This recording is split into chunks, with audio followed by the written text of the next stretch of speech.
All right, better late than never. Yeah. I finally picked up a copy of Uncharted 4 yesterday, and I played it a lot yesterday. I played it a lot today, and guess what? I think I'm almost done. Nice. And that's why I waited so long to pick up Uncharted 4, is because I love the games. I love the stories. I love the acting, and you were watching a little bit of it, like just the facial animations. I mean, the emotion, the straight up legitimate cinematography of it.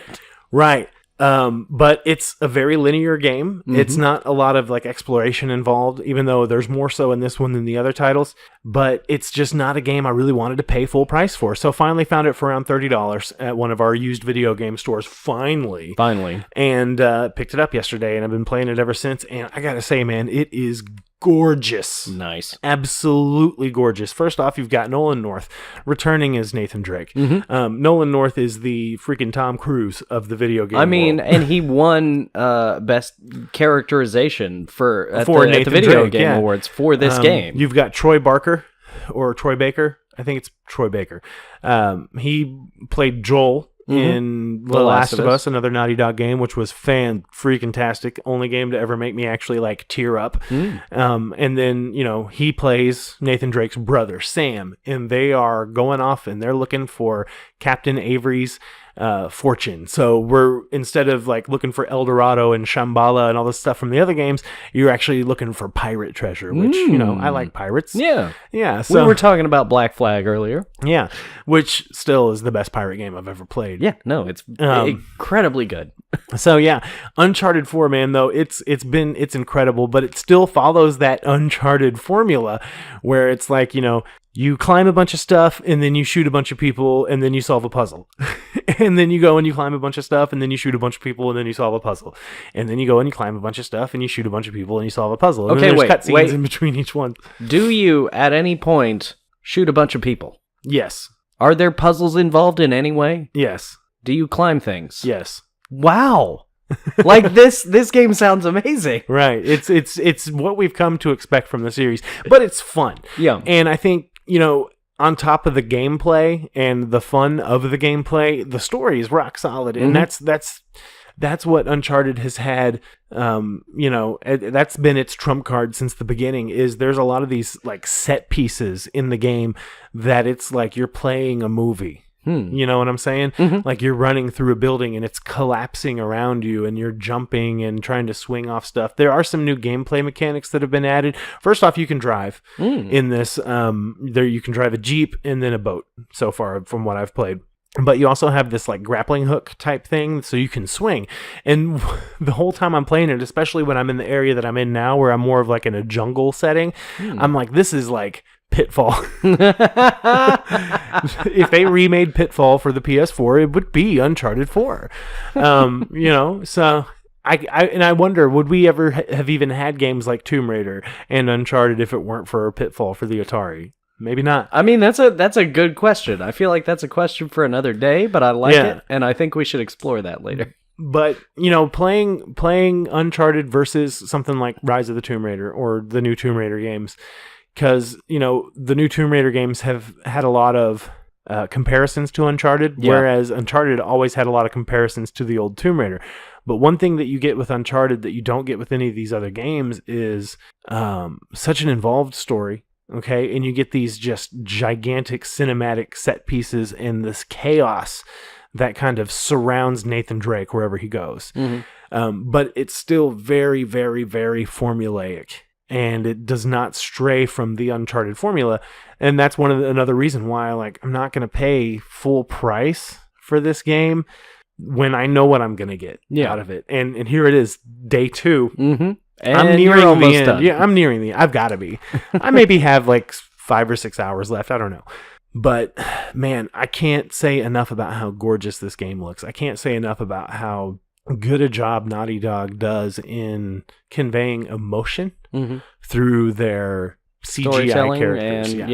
And I've watched a lot of the behind the scenes stuff on the old Uncharted games, and you've got like Nolan North and the other actors that are actually playing the roles. They're wearing the mocap suits, they're acting it out, and they're filming it. And they film like the faces and everything. And so they're using those actors' performances, not just their voice acting, but But their physicality their as well. physical acting. So when you're watching it on screen, know that real people were playing these roles. But would I recommend it? Hell yeah, I'd recommend it. Would I recommend you pay $60 for it? Unfortunately, no. Yeah. I wouldn't. It's would this then be a good rental? Oh yeah, absolutely. Right. I mean, I own all the games. I have never paid full price for it. And in fact, I started with Uncharted 2 because I think it was like $6 or $7 in like a bargain bin somewhere. Right. And I was like, I had a friend that played these and said she really liked them. I think I'll check this out. And I was like, this is great. So I started with Uncharted 2, then played 1, and then played 3. And then waited almost a year after the 4th one came out to buy it and play it, because I knew, $60 for the amount of gameplay you get out of it, it's not worth it to me. I mean, I'm sure it is to some people, and it is a beautiful game. The gameplay is solid. The mechanics, the platforming is great. I can't imagine that there is a whole hell of a lot of replay value. There really isn't, unless you're just a big fan of the story. Yeah. That's what I think. But I mean, it's got, quite a few cutscenes. There's definitely a lot to sit there and watch, especially like I did a Let's Play of the first 2 hours of the game, and it's almost all cutscenes. Wow. Yeah, you don't get a whole lot of gameplay within the first couple of hours, and it definitely gives you more and more as time goes on. But there's, a lot of exciting set pieces, and I'm sure there's still more to go. Like I said, I haven't finished it, but there is a multiplayer. I haven't played it, and every Uncharted game, I think since at least 2 and possibly the first one, has had a multiplayer, but I've tried to play it a few times. It's just not something I'm really into.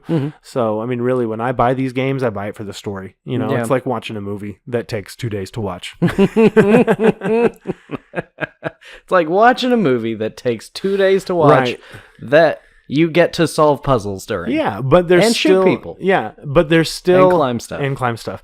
There's still something about those games. Like, I recently went through my PS3 collection and took a bunch and traded them in, and I didn't trade in any of the Uncharted ones. I still have them all. Yeah. So there's something about those that makes me want to hold on to them, because there might be a point in time where I want to go back and I want to revisit those older games and play them again. But they're really good. And it's a Sony exclusive, so that's one of those things, along with like God of War, that we have as PlayStation gamers that you don't have as an Xbox gamer. That we can play. Okay, you see the tear. The tear is forming. And it's about to fall. No, it's not. No, I know I am. You don't care. You might if you played those games and really liked them. This is true. No, this is true. And I do have my cousin's PS3 that he left me. Yeah, so hey, do yourself a favor, and since you've got that PS3, find yourself a copy of The Last of Us. Because that's a game that everybody deserves to play. It is just incredible. Yeah, I'm gonna have to check that out. I have it with the PS4 because it was bundled in with my PlayStation 4. I never had it for the PS3. But yeah, it is just absolutely incredible. I mean, it's Naughty Dog doing great stuff, and like after Crash Bandicoot kind of ended. Oh, you can play Crash Bandicoot in Uncharted 4. Really? Yeah. What? Yeah. Like they have like an arcade cabinet or something he's sitting there with his wife in their living room, and they're kind of arguing about who's going to do the dishes, and he's like, I'll play you for it, and I'll play on your TV game thing that you always play. And she's like explaining how to play Crash Bandicoot while he's playing, and it's great. And it's a classic PlayStation. Loads it up, and it's the PlayStation loading screen with the sound and everything. It's Crash Bandicoot. Yeah.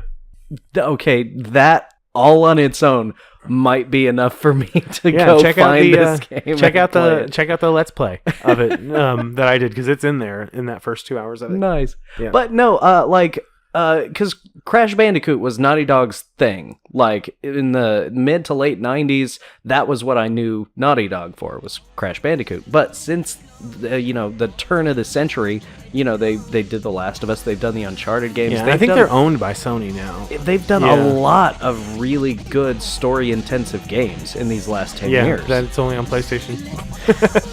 Yeah. But hey, it's good stuff.